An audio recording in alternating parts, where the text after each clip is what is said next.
Ni cikgu balik mana cikgu? Saya balik Kelantan. Kalau baju tahun ni warna apa? Pada tahun ni warna macam awak. Oh, baju ni? Warna peach. Alright. Cikgu tahun ni balik mana cikgu? Cikgu raya kat Kuantan. Baju tahun ni warna apa? Warna nude. Dah tak warna nude? Kurang tahu. Nanti Google warna nude macam mana. Okay. Sama. Raya ni tahun ni balik mana? Balik je. Baju raya tahun ni warna apa? Biru. Raya tahun ni balik mana cikgu? Tahun ni saya tak balik ke mana-mana. Saya balik jaga Gading je. Baju raya tahun ni warna apa?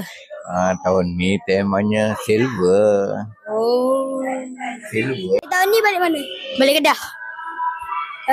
Raya tahun ni baju warna apa? Warna kelabu. Terima kasih. Raya tahun ni cikgu balik mana? Raya di Kedah. Baju tahun ni warna apa? Cikgu pakai tema colour nude. Tahu tak colour nude? Kurang tahu. Kurang tahu.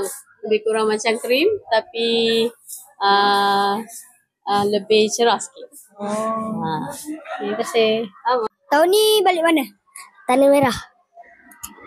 Baju raya tahun ni warna apa? Ungu. Terima kasih.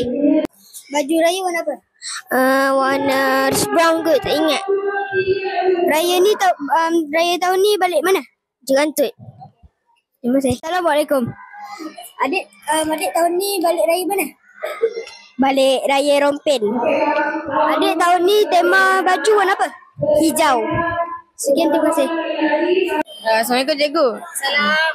Cikgu balik mana raya tahun ni? Tahun ni cikgu akan beraya di Gambang, Kuantan.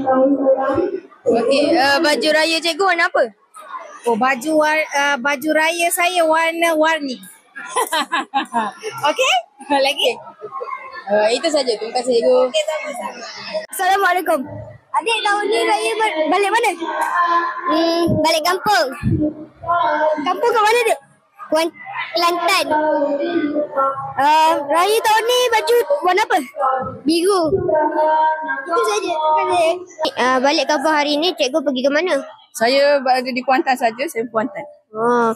Kalau dalam pakaian baju berwarna cikgu? Pada hari raya nanti kami sekeluarga memakai tema hijau. Ada apa-apa ucapan tak cikgu? Okay, cikgu ingin mengucapkan selamat Hari Raya Aidilfitri kepada semua murid SKP 10 dan kepada semua guru-guru di SKP 10.